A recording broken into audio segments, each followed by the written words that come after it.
Jai Shri Gurudev, Jai Shri Guru Parampara ki Jai, Sarva Santan Hari Bhaktan Brindan ki Jai, Swasta Brajavasi Bhakta Brinda ki Jai, Hari Naam Sankirtan ki Jai, Hari Naam Prabhu ki Jai, Nitai Gaur Premanandi Hari Hari.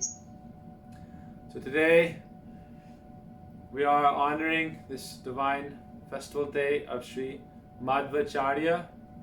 We are all present in the Brahma Madhva Gaudiya Vaishnav Sampradaya.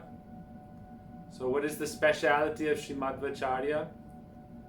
Sri Madhvacarya, he is an incarnation of Vayu Devata. He is called Mukhya Pran. Of the different kinds of life heirs, he is the most prominent, Mukhya. There are many fantastic pastimes of his that are found in very authoritative accounts of his life, and as they are passed down throughout the different generations of devotees. So there are very wonderful glories. He has many miraculous pastimes because he is Vayu Devata. So Vayu Devata, can you hear me okay? Sorry, Prabhu, I mute you accidentally. No problem. So, Rasik Prabhu, can you hear me? Yes, can you hear me? I mute you accidentally, you're mute. Sorry. There we go. So, there are 4 Vaishnav Sampradayas. Shri Brahma Rudra Shanaka Shiti Pavana. There's a verse that Grihita Vishnu Dikshako Vishnu Puja Paronaro Vaishnavo Vihito Vigyar Itarosmad Avaishnava. Gurudev was asked once, who is a Vaishnav? Gurudev said that one who is coming in one of the 4 bona fide Vaishnav Sampradayas, accepting Vaishnav Diksha, they are considered a Vaishnava. Itarosmad Avaishnava. This is who a Vaishnav is.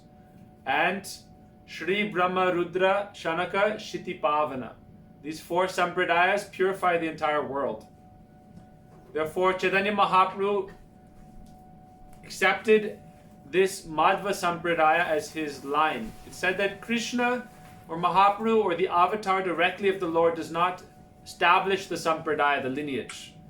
He lets this be done by the devotee. So the main Sampradayas are established by the firstborn, Lord Brahma. From Lord Brahma comes the Madhva Sampradaya. Then there's the Rudra Sampradaya, Nimbaditya. Then there's the that's the Chatusana also, Sanak, Sanandan, Sanat Kumar. Then there's the Sri Sampradaya. In Kali Yuga, Sri Ramanujacharya established this Sampradaya, continued this Sampradaya.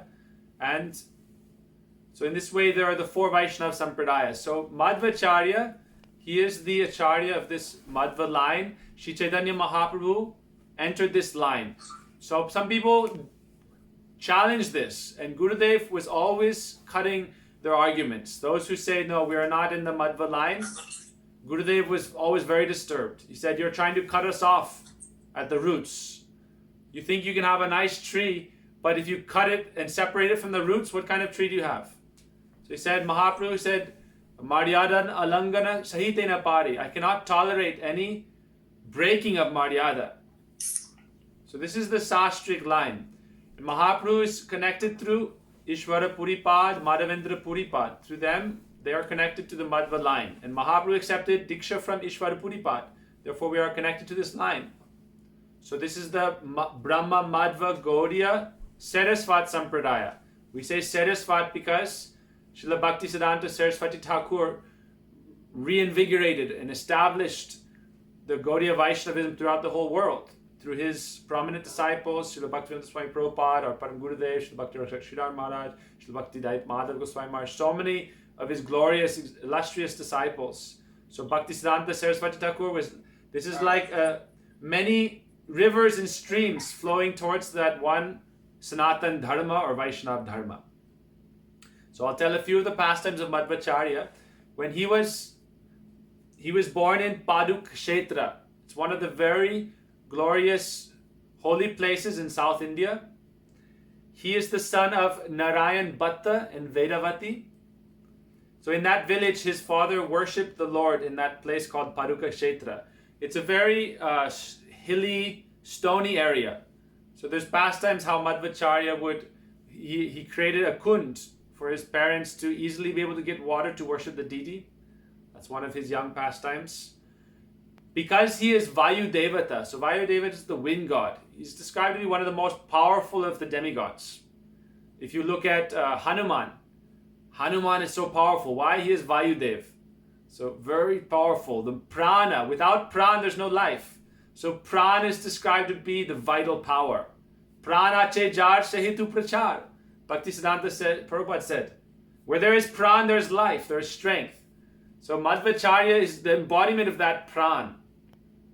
Mukhya pran. Of all the prans, apana, vayan, saman, of all the 5 prans, he is the prominent Mukhya pran. He is that incarnation. But also, it's described in the Gaudiya literature that he is Madhavi Gopi. He is also a Gopi. Something very special. In Sri Gaur Ganodesh Deepika and in Navadvip Dham Mahatmya, the glories of Navadvip, Srila Bhaktivinoda Thakur describes how all the 4 Sampradaya Acharyas came to Navadvip Dham and would take shelter of Mahaprabhu. Even before Mahaprabhu's appearance, Adi Sankaracharya came and he prayed to Mahaprabhu. And Mahaprabhu said, everyone has place here, but please, you can stay at a distance. He wouldn't let him stay in Mayapur. He said, I sent you as Sadashiv to preach Mayavad, but in Navadvip, Mayapur, don't stay. Madhvacharya came and prayed and took shelter of Mahaprabhu. Nimbaditya Acharya, Ramanujacharya, they all took shelter of Mahaprabhu. So Madhvacharya is also Madhavi Gopi. It's described by the Vaishnavas. That's one of the reasons Mahaprabhu accepted his line, because he has the mood of Braj. Ramanujacharya, even though he is Mahaprabhu, it's actually said that Bhaktisiddhanta Saraswati Thakur accepted over 108 of the teachings of Ramanujacharya.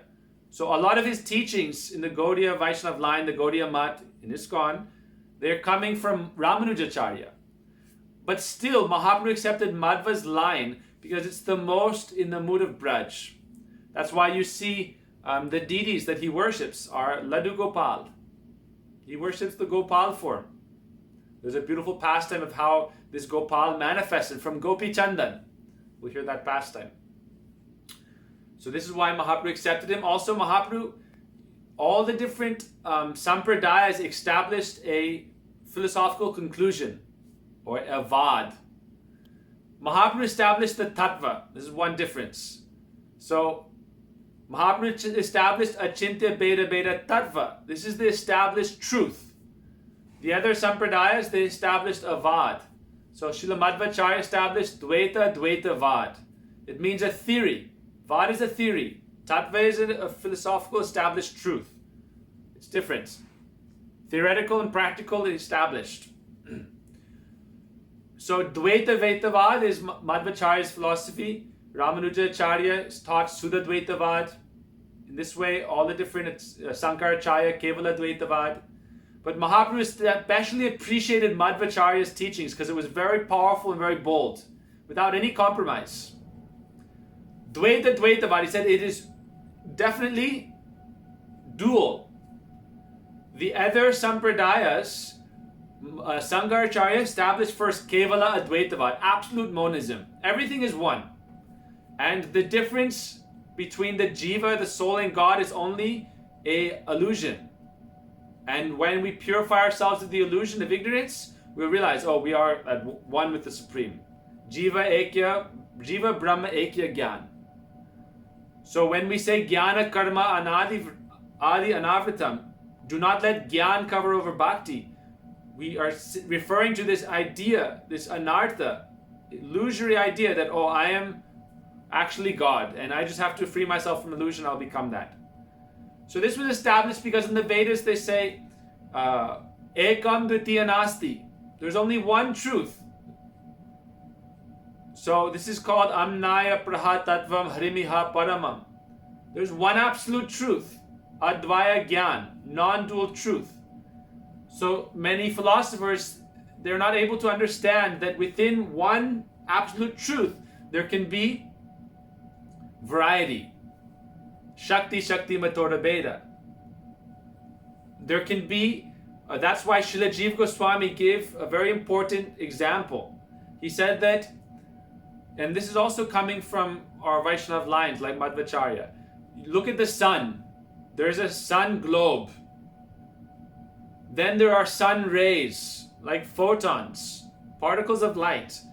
Then there is reflections of light, like if you have, or even, you can look in your house. We all have light bulbs on. That energy source is coming from the sun. So it's like a reflection of the sun. And then there is darkness. It's all coming from the one thing. Where there is an absence of sun, the negative side is darkness. So Srila Jiva Goswami said Maya is like darkness, Jiva is like the reflection, and the rays are like Shakti.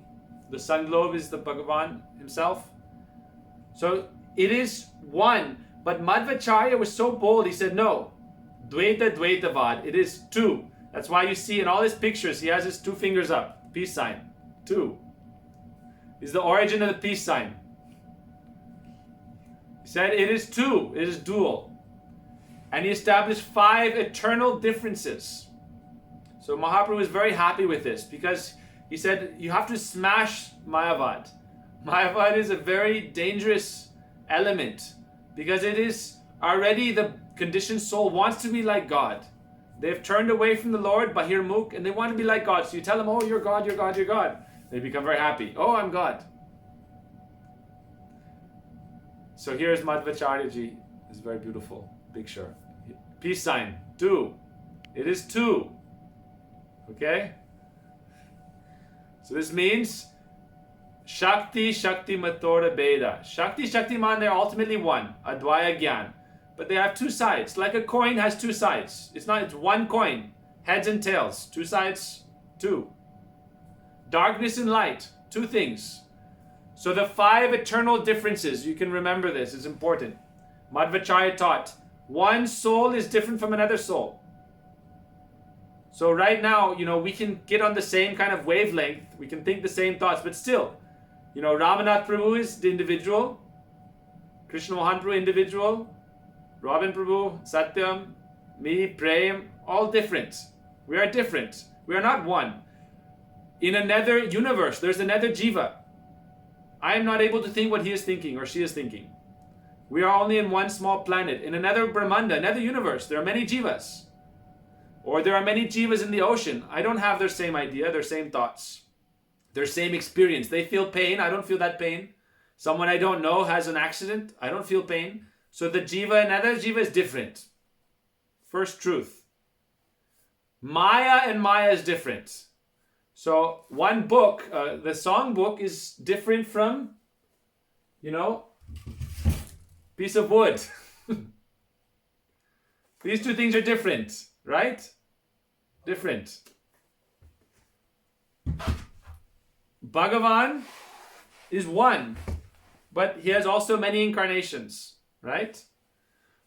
Bhagavan and Maya are different. So, this is not God. Okay? Madhvacharya said, this is not God. Sankaracharya said, Brahma Satya Jagad Mithya. God or Brahman is truth, this world is false, illusion. Madhvacharya said this world is not illusion.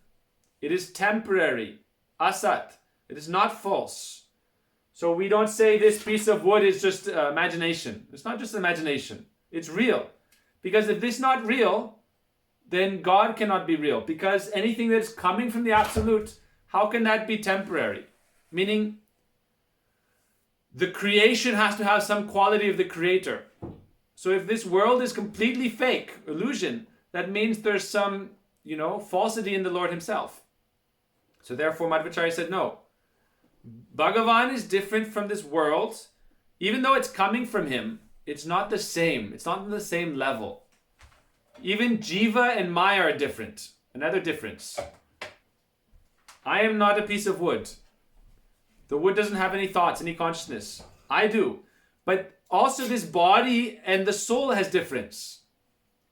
This body, my hands, my hat, my glasses, my mind, my body. It's not the soul. Even my mind and my soul are not the same. We don't say I mind. We say my mind, my body. So that body or that mind is not the soul. Even the body and the mind are different. So Madhvacharya is very bold. He established difference. Then Mahaprabhu established difference and oneness. First, Madhvacharya had to establish this. Even to this day, every year there are big debates between the Sankara followers and the Madhva followers. And the Madhva followers always are victorious. Because Madhvacharya established so powerfully this philosophy of difference that you cannot challenge it. Mayavad is just a Satsastra. Mayavad is the false scripture. And it's based on this false premise, and it's easy to fool fools. But you cannot fool a scholar. So Madhvacharya was the greatest scholar. You cannot fool someone like that. It's easy to fool, there's a funny story Gurudev would tell many times. And I want to tell some pastimes too, but it's important to understand the philosophy as well. So Gurudev told a story about Sankaracharya. We know Sankaracharya, we respect him, we honor him. He wrote many prayers of Ganga Devi, of Lord Jagannath, and he is an incarnation of Lord Shiva. So he had this role to perform for the Lord's pleasure. When he was a young boy, Sankaracharya, one day his mother told him, go out into the garden and pick me some eggplants. I need to cook today. Pick me some eggplants for a big sabji and I'll have some guests. We have to cook. So he was like a 5-year-old boy.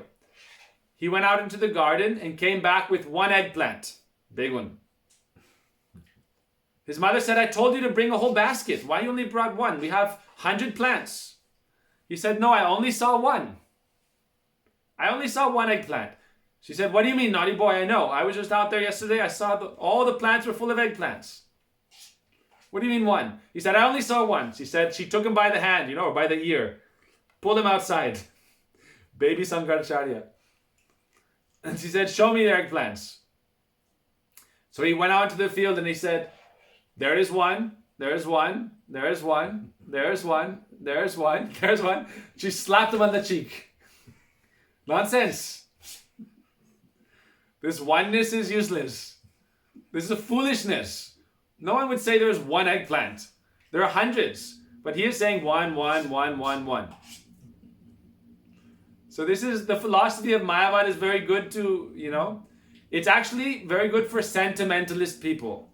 Because sentimental people like to say, oh, we're all one. We're all one world, one family. Everything is one. And it's an idea of like world peace, harmony. And so actually many people, like hardcore liberal people, they don't like the Vaishnavas because they're preaching hierarchy. There is a God. You have to worship God. We are his servant. They don't like this idea. Better, we're all God, and all God together we can eat, drink, and be merry. Gurudev would say, this is our Mayavad philosophy. Eat, drink, and be merry, and we're all God. So Madhvacharya took a hammer. He is Hanuman. Madhvacharya is an incarnation of Hanuman. Therefore, he came to establish difference, to smash up Mayavad into many little small pieces. With his club, he took it and hammered until it was millions of teeny little pieces. Then he was, now my time here is accomplished. My time here is successful. This was his seva. Then Mahaprabhu could come, this base platform, like if you want to build a temple, and there's a bunch of big rocks.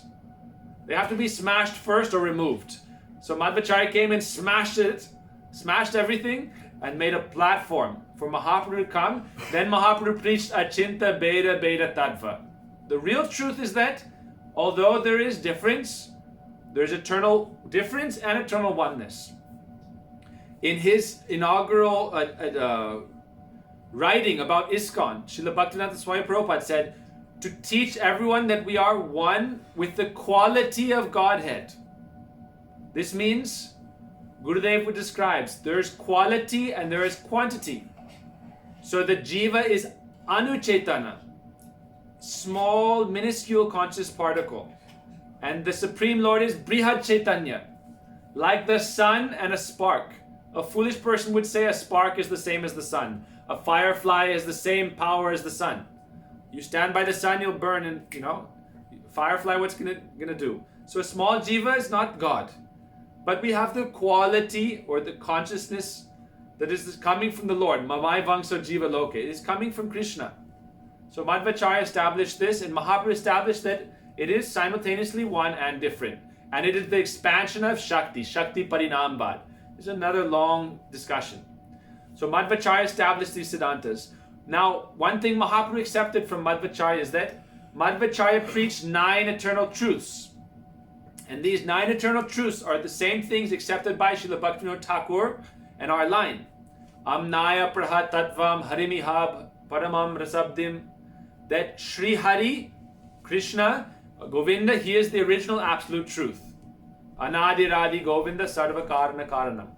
This is one of the truths he established. He established that Jiva is eternal servant of Krishna. He established that the process sadhana is bhakti yoga, pure bhakti yoga. Through all these limbs of bhakti, Shravanam, Kirtanam, Vishnu Smarnam, Pada Sevanam, Archanam, Vandanam, Dasyam, Sakyam, Atmani, Vedanam, the 9 limbs of devotion. This is the process. Maya, or this world, is not false, but it is temporary. It's always going through changes. So he established this truth. So these kinds of truths are the same things that Mahaprabhu accepted. The Lord is the sum and bonum of everything. And he established that the real purpose of study of Shastra is only to understand that Supreme Lord Krishna and serve him. He quoted the Bhagavad Gita 15:15, Sarvasya chaham hridhi sannivisto. I am the source of the Vedas and it is meant to worship and study me. He taught that the jivas, living entities, are bimba pratibimba, meaning they are different from the Lord, although they are present with the quality of the Lord. This is one of his teachings. By our very nature, we are das. Jivera swarup hoy Krishnera nitya das, Krishnera tatashta shakti beda bed prakash. This is the essence of the teaching. This is coming also from Madhvacharya and Mahaprabhu. Bed abed prakash, the simultaneously one and different manifestation of the Lord. This is the living entity. In both the conditioned state and the liberated state, the jivas are present. So there is mukta jiva, baddha jiva, conditioned soul, liberated soul. This is Madhvacharya teaching. Next teaching, very important. In Hinduism or Sanatana Dharma, people say the goal is moksha. The goal is moksha, liberation. And so they say bhakti is a means to an end. Devotion for the Lord, it just helps you get to moksha. It's a path to moksha. But Madhvacharya said no. Moksha, mukti, hitva, anyata, rupena, swarupena, vyavastiti. Real liberation is attaining one's spiritual form as an eternal servant of the Lord in a loving relationship with the Lord in his divine abode. That is real moksha, and that is the goal of humanity. Pancham Purushartha Krishna Prem. So this philosophy of the ultimate goal being Krishna Prem, that is coming from Srimad Madhvacharya in our line. Pure devotional service, pure bhakti. That is our process. And it's followed by following Guru Padashray, Krishna Dikshari Shikshanam, all the processes of bhakti. But that is the process. The ultimate attainment is divine love. The evidence is all the Amnai scripture. So this is philosophy of Ramanuja, Sri Madhvacharya. So we adopt this. That's how we can say we are followers of Madhvacharya. We are in the Brahma Madhva Gaudiya Sampradaya. So I'll tell a few quick pastimes and then our time will be up. When he was young, he performed many miraculous pastimes. He was very, energetic. His mother would always try to, engage him in puja and service, but he would like to play. So it's described that one time his mother had to go away somewhere. And she said, take care of the ashram. Anyone may come. At that time, 1,000 years ago, many spirits, many rakshasas still resided. Many kind of demons still resided there. They could be found. So she was worried. So when she left, she came back and she saw a huge boulder in front of the door to the temple. A huge stone. She thought, where did this come from? She was very afraid. And she began to call. She called out to her son. So it's very interesting that he was playing a long way away on like a hilltop with some friends, very far away. And his mother was calling out to him, worried that, what happened? I can't find him. I left him here to take care of the ashram. And there's a big stone in front of the door. So in 1 or 2 leaps, like Hanuman, he jumped back and landed in front of his mother and picked up the big stone and moved it aside like it was a pebble. So this is because he is Vayu-devata. This is one of his miraculous pastimes. There was a famous demon in that area, and he was disturbing so many devotees. So even as a young boy, Madhvacharya went and vanquished him. It's one of his pastimes. Another of his miraculous pastimes is that his father went into debt. His father was very poor Brahmin, and he had a very difficult time maintaining his temple, his seva, his puja. So he took a loan from a wealthy businessman, 8 gold coins. And with that, he kind of maintained his worship and his puja. But this businessman kept coming back. Actually, he took some oxen, I think. He took some oxen. And the businessman, after the loan was due, he kept coming back to his father asking for it. His name was Narayan Bhatta. So one day, Madhvacharya, when he was young, he saw his father in great distress. And he asked him, "Oh, father, why are you so sad?" He said, "Oh, I took this loan. I'm not able to pay it back. I'm in so much distress. I'll have to sell everything, give up the temple, everything." And this was right after the merchant had left. So Madhvacharya said, "Don't worry." He said, "I'll figure out everything." So as the merchant was leaving, Madhvacharya, he went nearby. They had a tamarind tree, imli tree. And he took 8. He asked him, "How much did you owe him?" He said 8 gold coins. So he took 8 seeds of imli, tamarind. And he went to the merchant. He said, "Oh, my father's in debt, I heard, so please take this." And he passed them to the man. And the merchant his heart was kind of melted because this young boy had, tried to relieve his father's debt. So he started going back. He put it in his bag. After a moment, he opened the bag because it became heavy. First, he took the seeds, put it in the bag. Then he felt the bag become heavy. He opened it and he saw it was 8 large gold coins. More than he had given. So he was astonished. Oh, how powerful is this young boy? So Param Gurudev would say that Honhar Virvan Hote Hai Chikne Pat. That a great personality, you can see signs from their childhood. Like Srila Gurudev, like Srila Bhaktivedanta Swami Prabhupada, you could see signs of their devotion and their power from their childhood. So Madhvacharya grew up. He had so much devotional sentiment that he took shelter, he took initiation, but he was not satisfied with his guru because at that time everyone was Mayavadis. So his guru was also Mayavadi. He was not happy. So he would argue and debate with him and defeat him very easily. And his guru was not very happy about it. So he was always disturbed, But anyhow, Madhvacharya was so powerful like that. So he soon went and he took sannyas at a young age. Very young age. I think he was 12 years old. And he started to establish his Siddhanta and preach everywhere. From a young age, he was powerfully preaching. He began to write a commentary. He wrote a commentary on Bhagavad Gita. I'll just finish up quickly now. And in that commentary, he wanted to offer directly to Srila Vyasadeva. He thought, oh, Vyasadeva I want to give it to him, see if he approves. He is like my Adi Guru. So he went all the way with some followers, all the way up to Badrik Ashram in the Himalayas, where Srila Vyasadeva was present. And there he prayed so deeply to Sri Vyasadeva, even though Vyasadeva was present thousands of years before. He prayed with so much deep sincerity and devotion. Sri Vyasadeva directly appeared and accepted his Gita commentary and studied it, read through it, and gave his full endorsement, his full approval. He was very happy and he fully empowered. Madhvacharya said, "You should preach everywhere this philosophy. I'm extremely happy with you." So therefore we say that actually from Vyasadeva, Madhva is the disciple of Sri Vyasadeva. Sri Vyasadeva is Bhagavan's avatar. So it's actually said that, he is still present. If we are fortunate enough, sincere enough, that he can give us his darshan. So in this way, Sri Madhvacharya is like a disciple of Sri Vyasadeva. He began to preach everywhere very powerfully, established so many granthas. One time when he was in South India, he was doing his programs, his bhajan near the ocean, when a merchant vessel was trying to go through some area to deliver its cargo, and it became stuck in the sand, and the ship could not move for a long time. So he was thinking, oh, what can I do? What can I do? What can I do? He was praying for some help. On that ship, he had a huge lump of chandan, gopi chandan, tilak. It was like, more than 10 feet high and across. And so he had many things like that.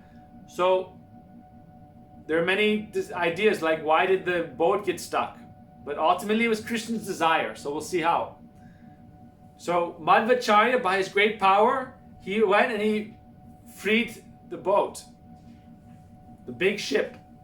And the merchant was so pleased and so grateful that he said, I want to give you this cargo. And Madhvacharya said, I don't need everything.